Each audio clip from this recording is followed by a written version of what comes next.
Satu lagu dari Carly Rae Jepsen dengan Hai sahabat Raka, wow hari ini cerah banget ya kira-kira semua sahabat Raka. Sahabat Raka, memang mungkin sahabat Raka pernah dengar sama ungkapan yang Semuanya sahabat Raka, halo, selamat hari Kamis yang cerah ceria ini. Sudah jam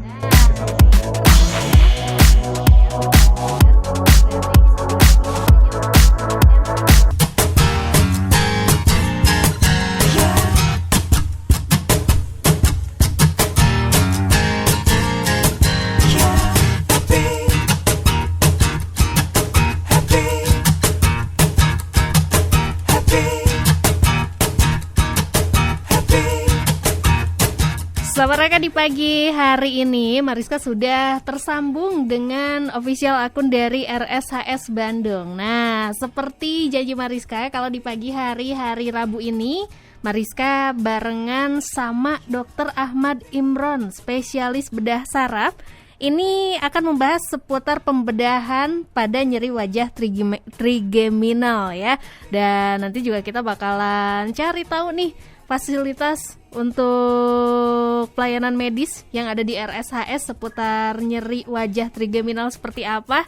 Kita langsung tersambung nih sahabat Raka. Di pagi hari ini sudah ada Dr. Ahmad Imron, spesialis bedah saraf nih. Selamat pagi, Dok. Ya, selamat pagi Mbak Mariska dan selamat pagi Sobat Raka dan Sobat Somea RSHS. Ya, kabar baik ya Dok ya untuk pagi hari ini ya Dok? Ya, alhamdulillah kabar baik meski dengan kesibukan sehari-hari di RSHS.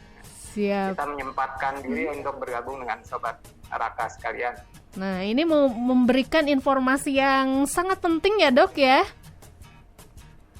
Ya, insya Allah sangat penting untuk masalah kesehatan kita semua. Ya, terutama di tengah pandemi, mungkin kalau yang sedikit takut datang ke rumah sakit, bisa juga konsultasi lewat acara ini. Nah, seperti itu ya. Dan sahabat Raka, ini di pagi hari kita bakalan membahas seputar pembedahan pada nyeri wajah trigeminal. Dan ini mungkin ini adalah hal sepele nih Dok ya. Mungkin sempat terjadi juga sama sahabat Raka atau sobat Somea. Misalkan, aduh tiba-tiba nyeri gara-gara ngunyah ya. Gara-gara ngunyah makanan atau pokoknya yang berhubungan dengan makanan lah ya. Terus juga menyikat gigi nih ya, mungkin nyerinya biasa aja. Tapi ini sebelum kita tahu seputar pengobatannya atau pelayanan medisnya nih Dok, ini boleh dijelasin dulu kalau nyeri wajah trigeminal atau neuralgia trigeminal ini seperti apa nih. Jadi biar sahabat Raka tahu dan ternyata misalkan oh iya ini saya pernah ngerasain. Nah, ini boleh dijelasin dulu nih sama Dr. Ahmad. Ya, baik Sobat Raka. Jadi yang disebut dengan nyeri wajah trigeminal, kenapa ada istilah trigeminal? Ini kekhasannya adalah nyerinya ini menyerang daerah yang disarafi oleh saraf trigeminal. Saraf trigeminal itu adalah saraf kelima di tubuh kita. Di tubuh kita sendiri ada 12 saraf. Dan saraf kelima ini adalah saraf yang mengurusi daerah wajah.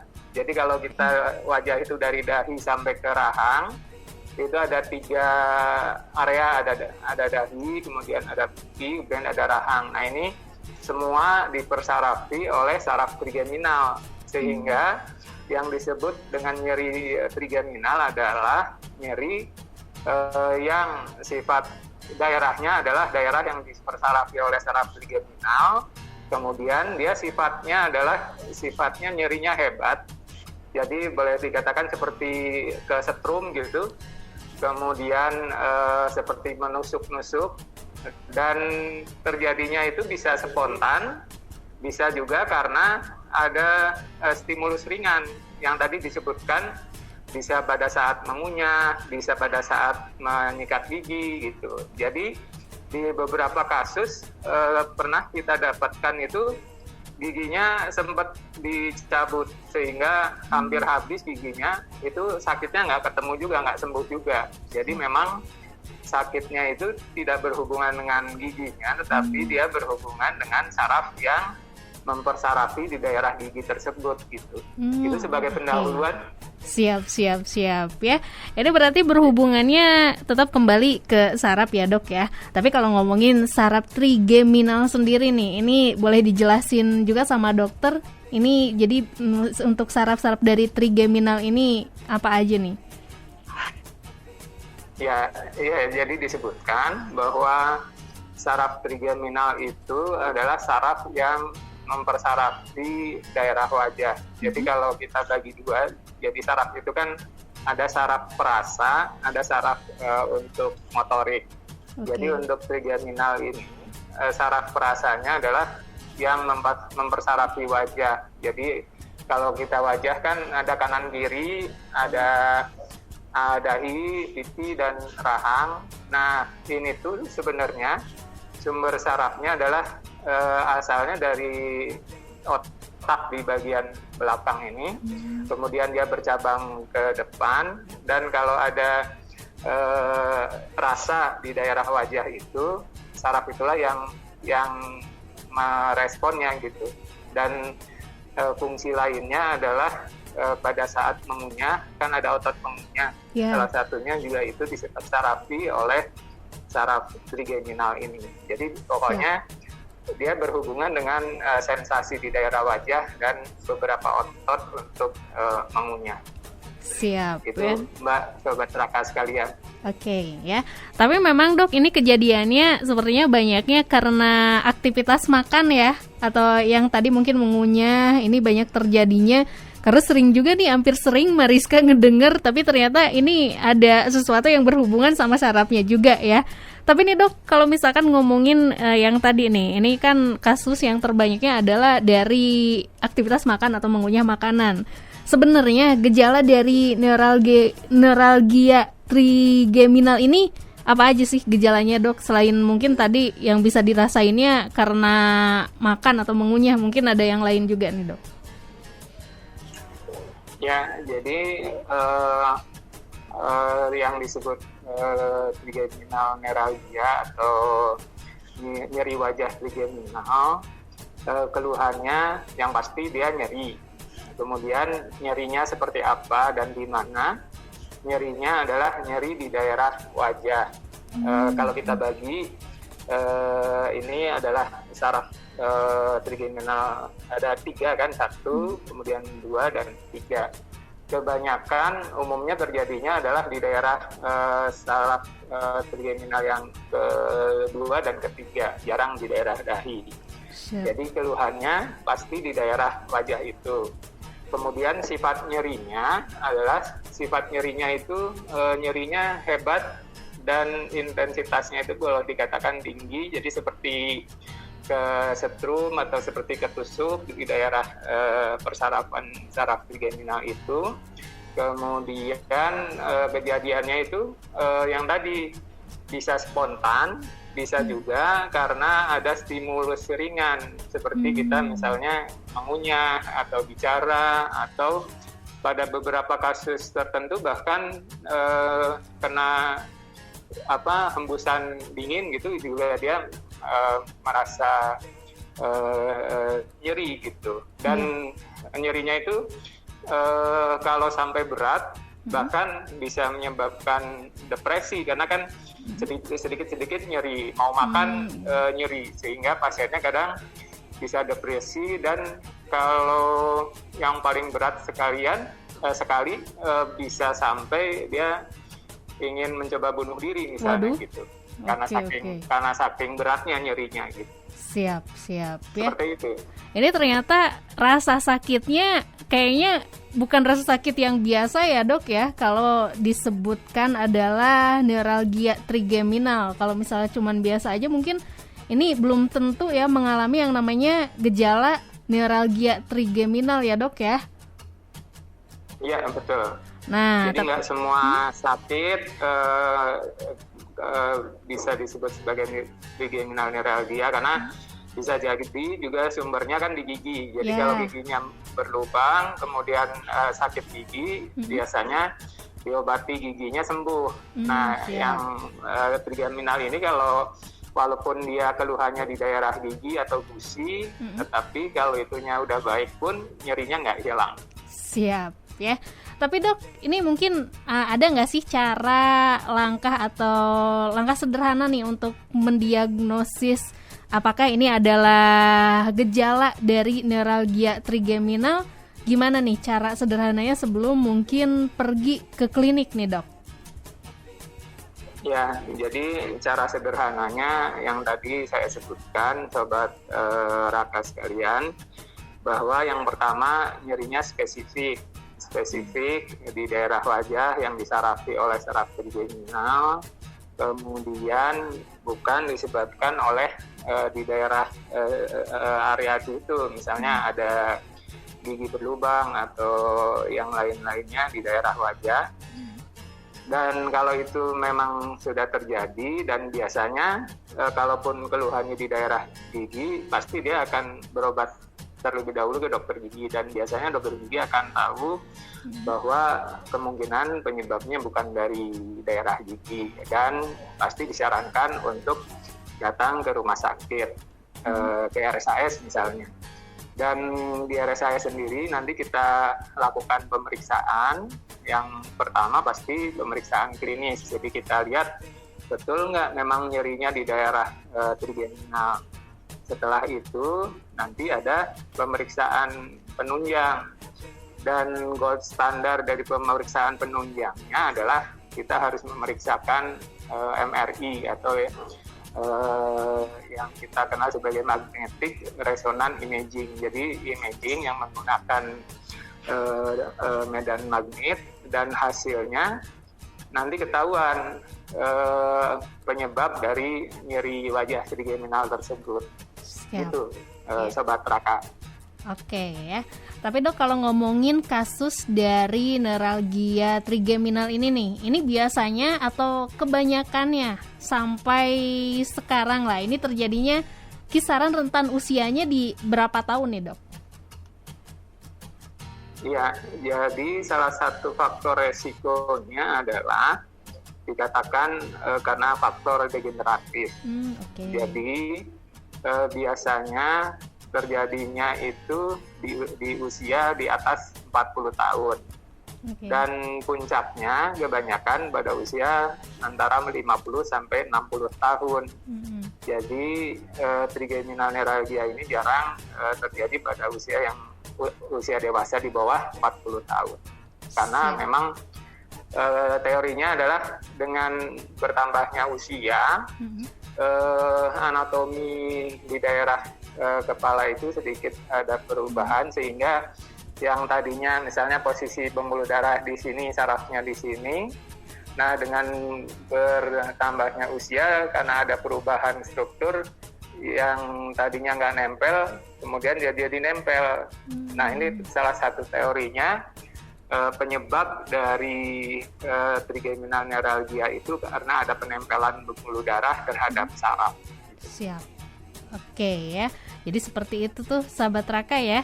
Tapi kalau untuk pengobatannya nih dok ya, baik itu misalkan di klinik atau juga pengobatan lebih lanjutnya dari RSHS untuk keluhan dari neuralgia trigeminal ini, apa aja nih dok pengobatannya?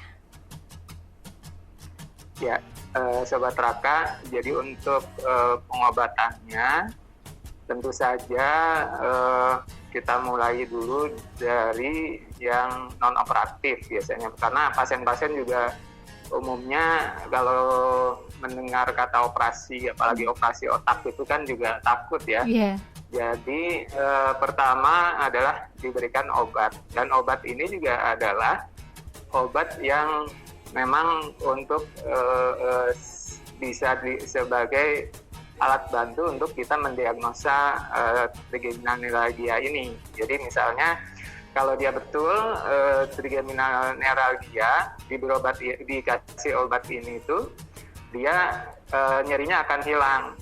Nah obatnya sebenarnya penggunaannya adalah obat untuk kejang sebenarnya, tetapi kita berikan untuk nyeri akibat trigeminal neuralgia ini dengan fungsi untuk menghambat aliran sinyal saraf yang ke otak, sehingga dengan begitu nyerinya berkurang. Jadi biasanya pertama kali dokter memberikan obat yang dikenal sebagai obat kejang, yang kita sebut sebagai carbamazepine, biasanya diberikan 3 kali sehari 200 mg.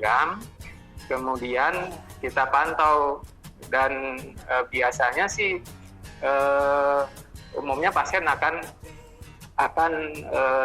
berkurang nyerinya. Namun kan nggak mungkin dia terus-terusan makan obat, sehingga beberapa pasien itu akan diberikan alternatif untuk pembedahan. Nah, pembedahan ini yang fokus pembicaraan kita pada hari ini sebenarnya. Jadi nanti sebelum pembedahan, yang tadi kan sudah diperiksa MRI dulu. Nah, dari MRI itu nanti kita sudah tahu, sudah menyingkirkan penyebab-penyebab yang bukan karena ada penempelan pembuluh darah dengan saraf tadi. Misalnya ada tumor atau ada penyakit yang lain, itu juga bisa gejalanya mirip dengan neuralgia trigeminal ini. Siap. Ya. Jadi untuk proses pembedahannya ini sendiri gimana nih dok? Ini mungkin tahapan-tahapan dari awalnya dulu dok tadi. Ya, jadi untuk kasus nyeri wajah trigeminal kan tadi disebutkan bahwa lokasinya walaupun nyerinya di wajah, tapi lokasinya itu adalah lewat belakang telinga. Jadi nanti disayat di belakang telinga sekitar 3-4 cm. Kemudian tulang kepalanya itu lubangi, biasanya juga lubangnya nggak terlalu besar, antara 1-1,5 cm.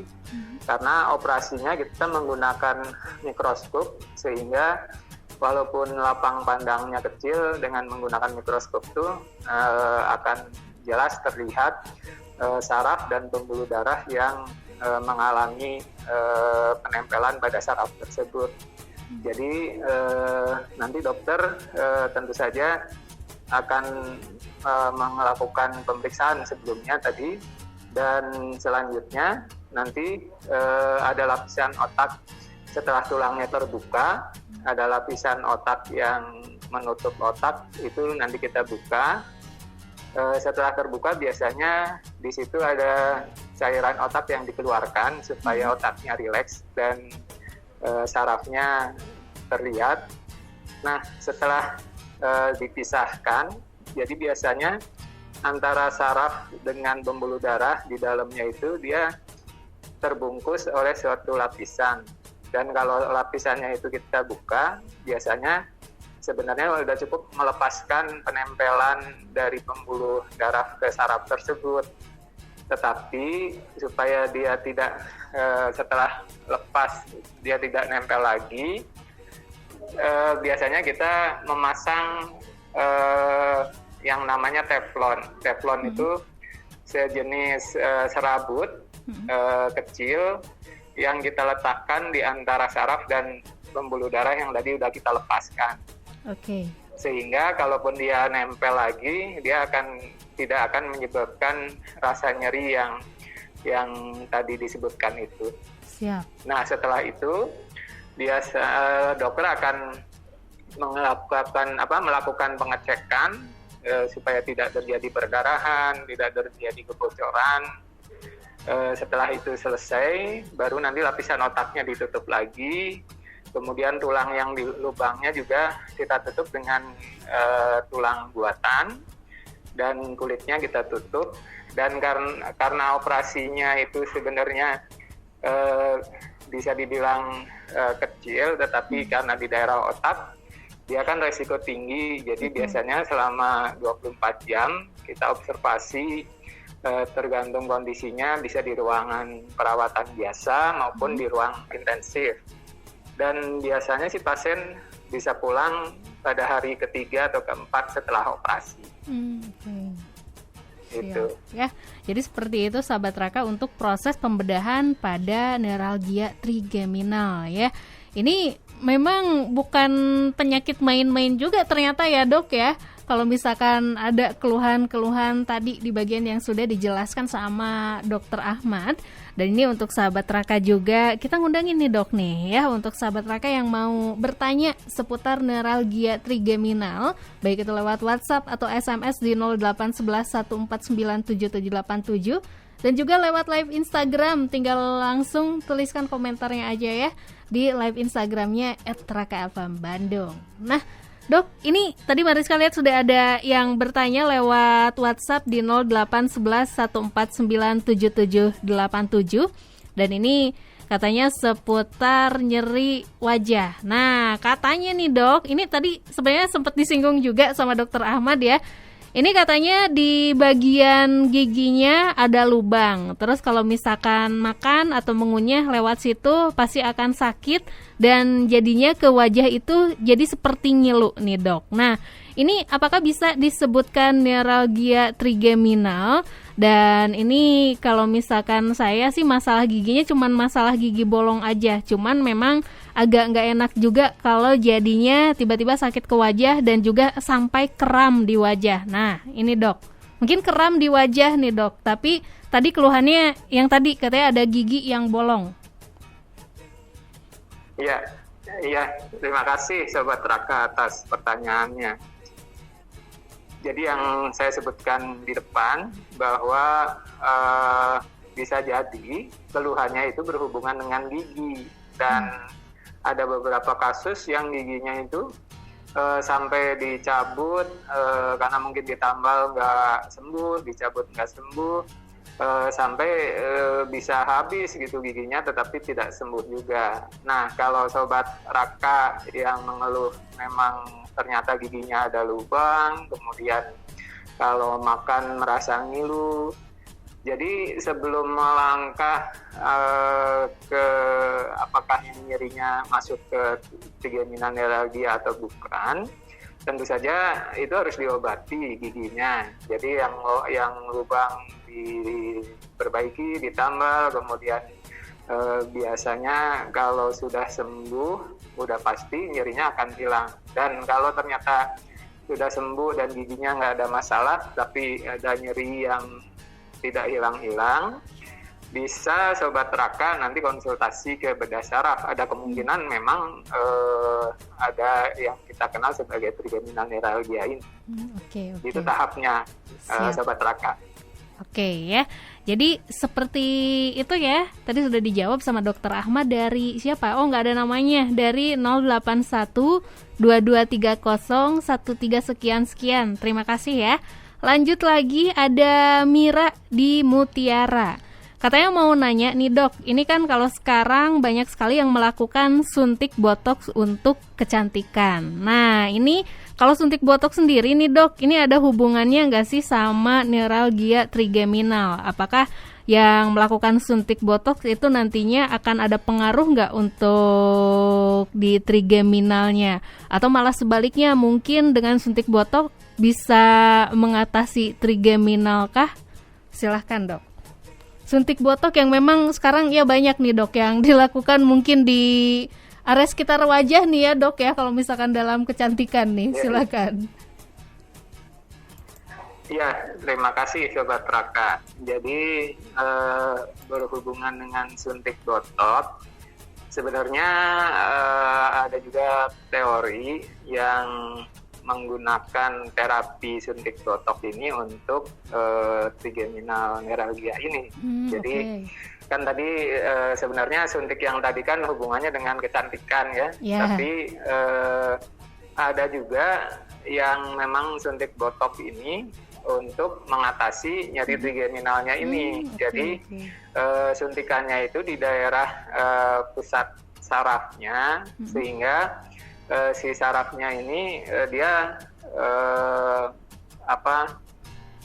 fungsinya melemah lah gitu dengan suntikan botox ini.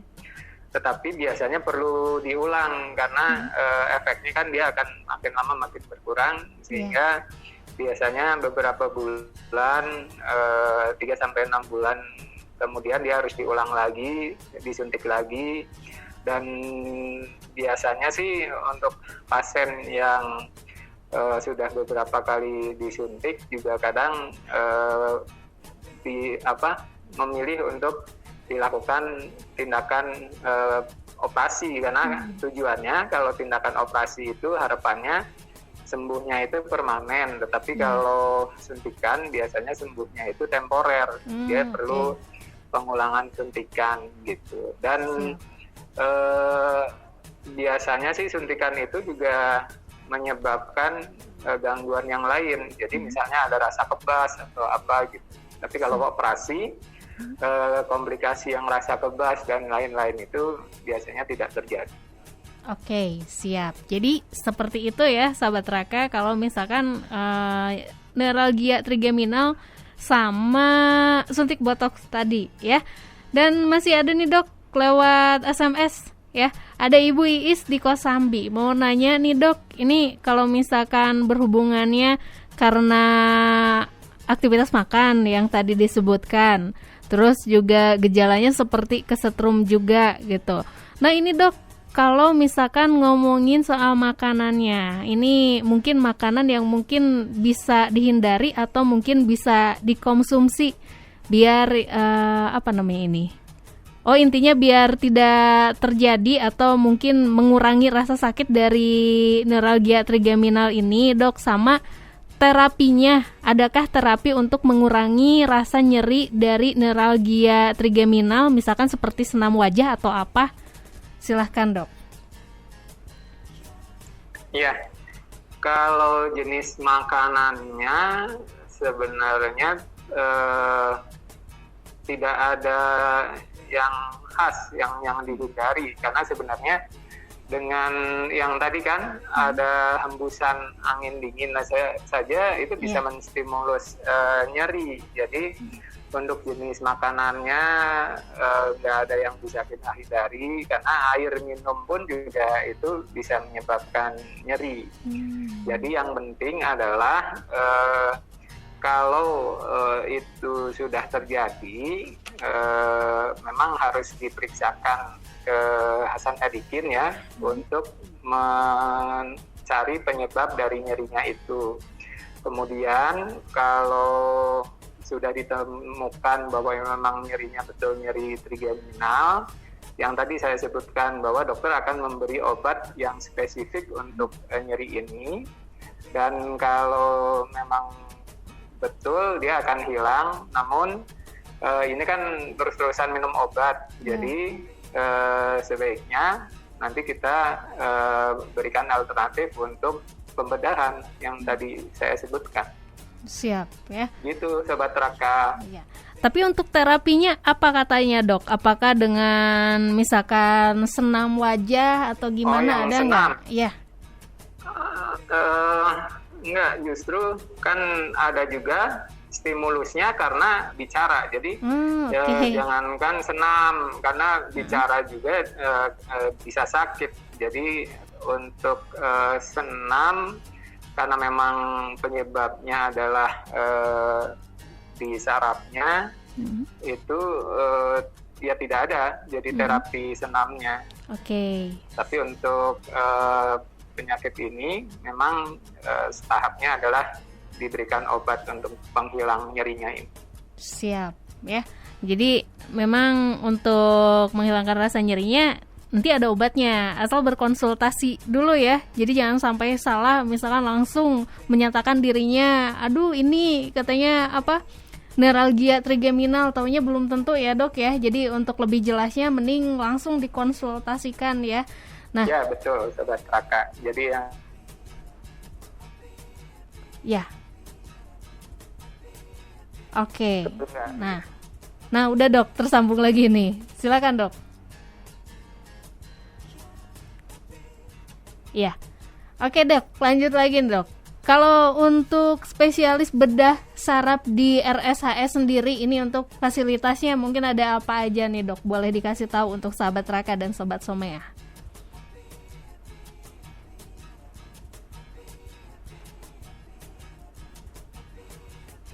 Ya. Sinyalnya kurang bagus ya. Siap. Dokter, suara Mariska sudah terdengar belum nih dok? Ini baru terdengar tadi yang beberapa kalimat terakhir tidak Oh terdengar. siap, Mariska ulangi lagi ya dok ya. Dokter boleh ini dijelaskan untuk sahabat Raka dan juga sobat Somea ini untuk fasilitas dari bedah saraf yang ada di RSHS saat ini nih dok, ada apa aja?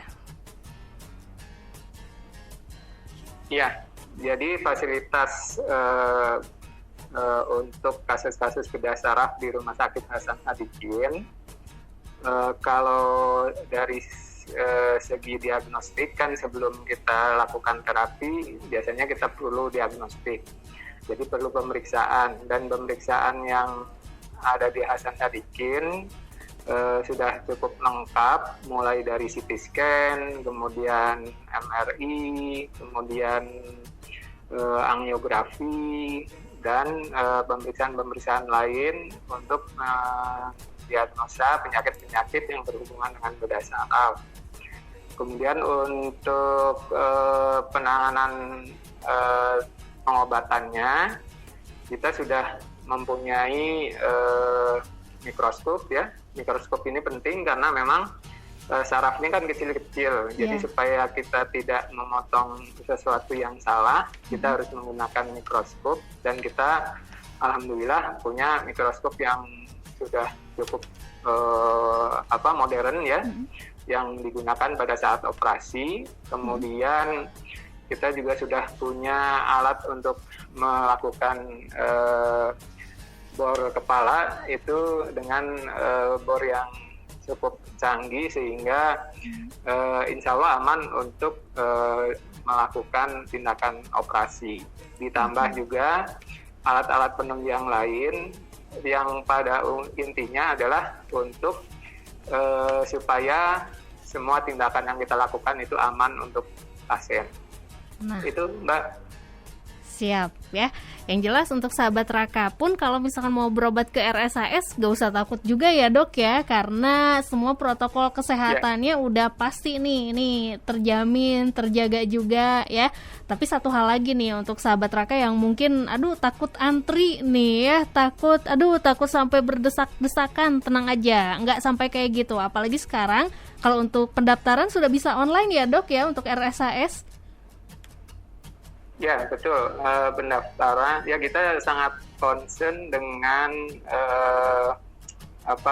penyebaran COVID ini, sehingga kita usahakan tidak terjadi kerumunan ya. Oleh karena itu salah satu usahanya misalnya pendaftaran kita bisa online, kemudian nanti datang sesuai dengan waktu yang sudah ditentukan, sehingga tidak terjadi penumpukan pasien di area pelayanan gitu.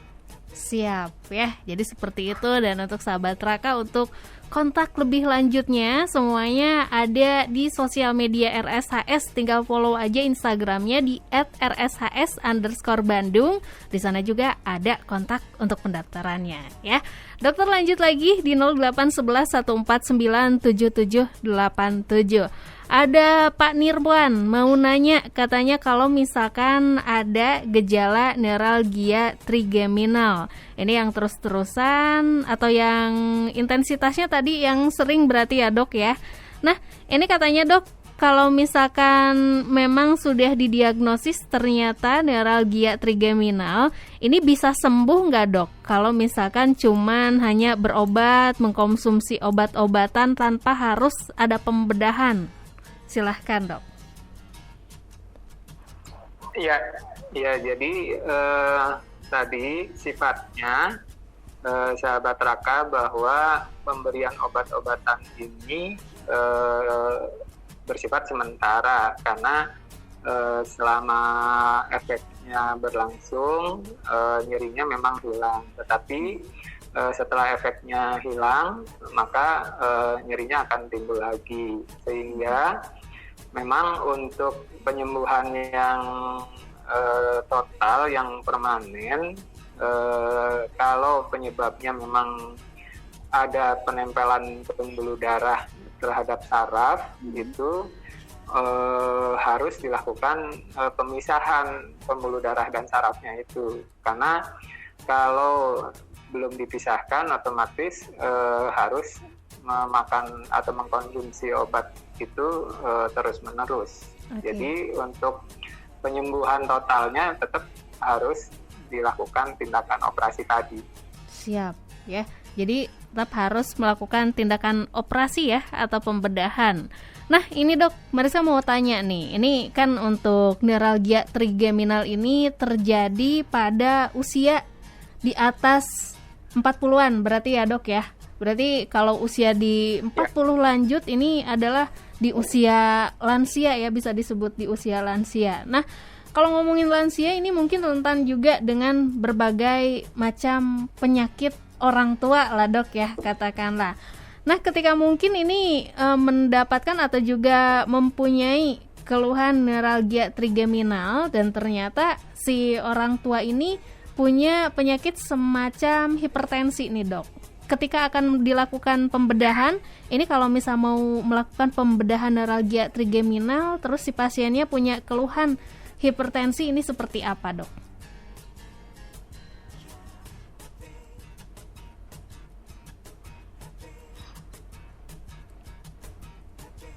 Ya. Terdengar Mbak Marisa. Tadi Oke. soalnya yang terakhir terputus. Siap. Jadi kalau pada usia, saya pernah punya pasien juga yang usianya di atas 70 tahun. Jadi sebelum kita melakukan tindakan operasi, tentu saja kita screening dulu resiko-resiko yang bisa timbul akibat tindakan pembedahan maupun tindakan pembiusan. Jadi kalau misalnya ditemukan, biasanya kita tangani dulu kondisi pasien tersebut supaya optimal dalam menjalani operasi. Jadi tadi yang disebutkan ada darah tinggi, biasanya diobati dulu, dan kalau sudah terkontrol baru kita siapkan untuk tindakan operasi. Siap. Namun seandainya ada hal yang sampai menyebabkan tidak bisa dilakukan operasi, yaitu nanti kita terangkan ke pasien, dan salah satu yang alternatifnya selain tadi makan obat adalah ada yang disebut pengobatan dengan sinar gamma yang tadi belum disebutkan. Nah, seperti apa dok? Namun pengobatan dengan sinar gamma ini kan belum menyebar ke seluruh rumah sakit. Jadi di Indonesia sendiri baru ada di Jakarta. Oleh karena itu, ya paling alternatif terakhirnya itu pengobatan dengan sinar gamma itu. Tetapi di Hasan Sadikin memang belum ada alatnya. Oke. Jadi hanya itu untuk yang ada kontraindikasi untuk dilakukan operasi. Siap ya. Dan itu untuk yang ada kontraindikasi berarti ya dok ya. Tapi dok, kalau ngomongin gender sendiri nih, ini tadi soal usianya. Biasanya ini terjadi neuralgia trigeminal ini kebanyakannya pada perempuan atau pada laki-laki nih dok? Ya, berdasarkan penelitian, ternyata trigeminal neuralgia ini lebih banyak diderita oleh perempuan ternyata. Oke. Kalau presentasinya atau perbandingannya adalah 2:1, jadi lebih banyak di perempuan. Lebih banyak di perempuan, siap. Mengenai kenapanya memang ya belum diketahui, hanya itu berdasarkan penelitian bahwa kejadiannya banyak pada perempuan. Oke, siap ya. Dan ini termasuk gejalanya juga dari cuaca juga ya dok ya. Kalau misalkan dingin itu bisa menyebabkan sakit neuralgia trigeminal juga nih. Tapi nih dok, selama masa pandemi COVID-19, karena kan orang mungkin fokus penyakitnya adalah sama pandemi COVID-19. Berarti ini pandemi COVID-19-nya sudah sekitar hampir 1 tahun lebih. Nah, untuk di RSHS sendiri nih dok, ini untuk kasus neuralgia trigeminal selama pandemi COVID-19 ini, apakah meningkatkah atau malah sebaliknya?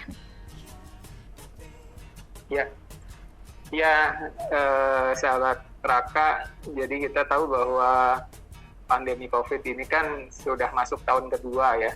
Tahun kedua, dan di awal-awal memang ada ketakutan pasien untuk datang ke rumah sakit.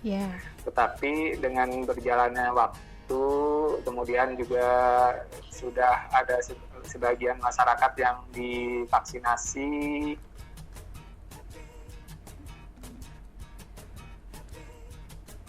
Oke, kita coba tersambung lagi sama Dr. Ahmad ya untuk melanjutkan nih. Ini masih seru nih pembahasannya.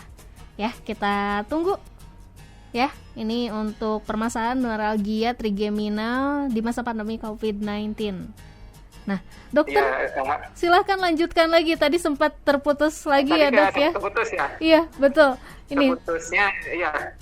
Jadi tadi pas keputus tentang kondisi COVID ya. COVID kita kan sudah memasuki tahun kedua ya. Betul. Dan pada awalnya memang pasien-pasien takut datang ke rumah sakit, tetapi sekarang sudah mulai ada atau berkurang rasa takut itu. Bisa disebabkan karena memang sudah ada program vaksinasi, kemudian juga ada protokol kesehatan yang jelas untuk mencegah supaya tidak tertular, sehingga sekarang ini mulai berdatangan lagi pasien itu untuk berobat. Jadi untuk kasus-kasus yang tidak emergensi sudah mulai datang lagi. Kalau untuk kasus emergensi kan tidak terpengaruh sebenarnya dengan kasus COVID ini, karena kan dia datang bisa kapan saja. Dan untuk nyeri ini juga kan sebenarnya bisa salah satu yang emergensi kalau dia tidak tertangani, sehingga diharapkan sih dengan protokol yang ketat, dan di Yayasan Sadikin juga kita pisahkan betul-betul pasien yang COVID dan yang bukan COVID, sehingga tidak perlu takut untuk datang ke Yayasan Sadikin. Siap ya. Jadi sampai saat ini sahabat Raka kalau mempunyai keluhan khususnya yaitu untuk wajah trigeminal ya, nyeri wajah trigeminal atau neuralgia trigeminal, ini bisa langsung datang ke RSHS Bandung, dan daftarnya nggak usah takut lewat calo juga ya dok ya, soalnya bisa dilakukan online nih ya. Nah dok, boleh kasih tahu kalau untuk klinik bedah saraf dari RSHS ini di gedung apa nih di RSHS-nya?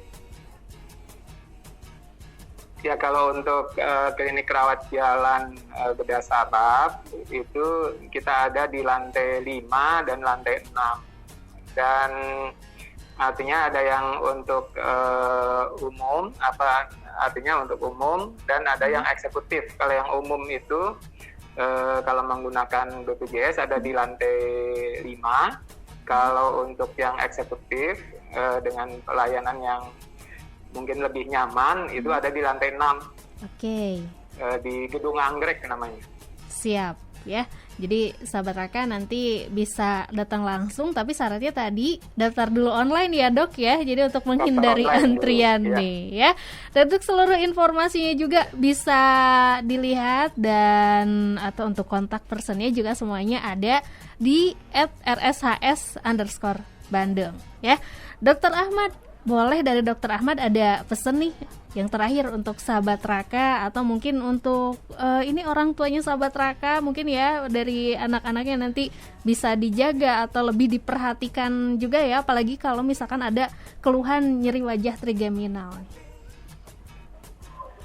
Ya, baik sahabat Raka dan sobat Somea, jadi untuk kata-kata ya penutup ya mungkin ya, bahwa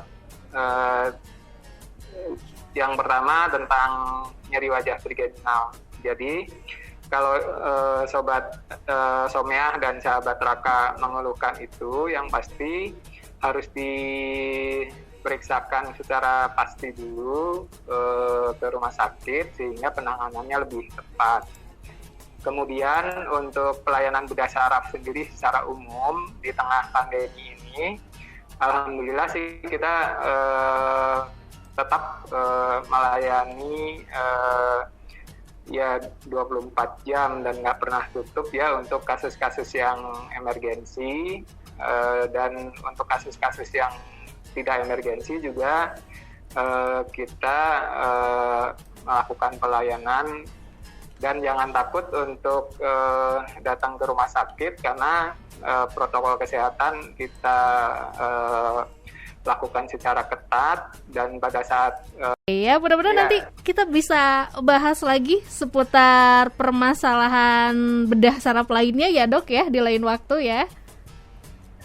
ya mangga, insya Allah, dan semoga bermanfaat untuk sahabat Raka dan sobat Someah sekalian. Ya, terima kasih Dokter Ahmad, dan Mariska pamit nih sama Dokter Ahmad ya dari obrolan sehat untuk pagi hari ini, hari Rabu 9 Juni 2021. Dan jangan lupa sahabat Raka dan sahabat Someah nanti selalu gabung dengan obrolan sehat bersama RSHS ya tiap hari